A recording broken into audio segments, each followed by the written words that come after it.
আরেকটা আওয়াজ হলো। মুসা কয় ওই আওয়াজে দেখি অন্ধকার দূর হয়ে গেছে, সারা ময়দান আলোকিত। ওই আলোর মধ্য দিয়ে আমি উপরের দিকে তাকিয়ে দেখি আমার আল্লাহর প্রথম আসমান দেখা যায়, প্রথম আসমানে ফেরেশতাদেরকেও দেখা যায়। হাজ্জাতে মুসা দেখে সারা ময়দান আলোকিত হয়ে গেছে। আল্লাহু আকবার বলেন।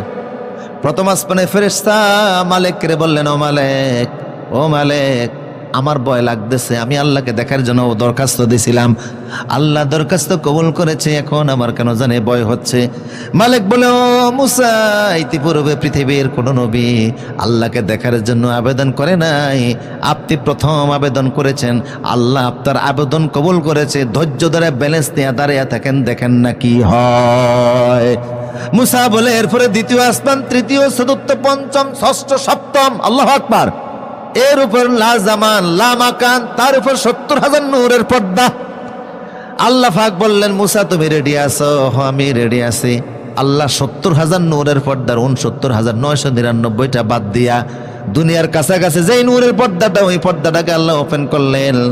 মুফাসসিররা বলেছে গরুর নাকের মধ্যে যেই পরিমাণ ছিদ্র, অথবা আমার এই আঙ্গুল আরবিতে এটাকে বলে এবহাম, এটাকে বলে শাহাদা, 2 আঙ্গুল এইরকম করলে মাঝখানে যে ফাঁক হয় ওই পরিমাণ আল্লাহ ওপেন করলেন। সামান্য পরিমাণ ওপেন করে যত পরিমাণ নূর আল্লাহ হাতে নিলেন।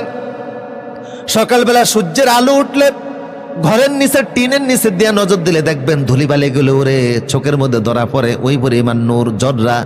এই জর্রা পরিমাণ নূর আল্লাহ হাতের মধ্যে নিয়ে ফালাম্মা তাজাল্লা রব্বুহু লিল জাবাল জাআলাহু দাক্কা ওয়া খাররা মূসা সায়কা, এই জর্রা পরিমাণ নূর আল্লাহ যখন তোর উপরে ছেড়ে দিলেন, সঙ্গে সঙ্গে বেহুশ হয়ে মূসা নবী জমিনের মধ্যে পড়ে যায়। নূরের হিস সহ্য করতে পারলেন না, উনি তো দূরের কথা, পাহাড়টাই হয়ে গেল 3 টুকরা। এক টুকরা চলে গেল জর্দানে, আরেক টুকরা লেবাননে, আরেক টুকরার মধ্যে মূসা নবী বেহুশ হয়ে পড়ে রয়েছে। 7 দিন পর্যন্ত ওনার কোনো জ্ঞান নাই। কয়দিন? আল্লাহ তোমার লীলা খেলা কেউ বোঝে করলাম, আমার দেখা দিলেন না। উনি আমার শেষে আসে, তারপর উনি আসমানে চলে গেছে। কথা বুঝেন কিনা?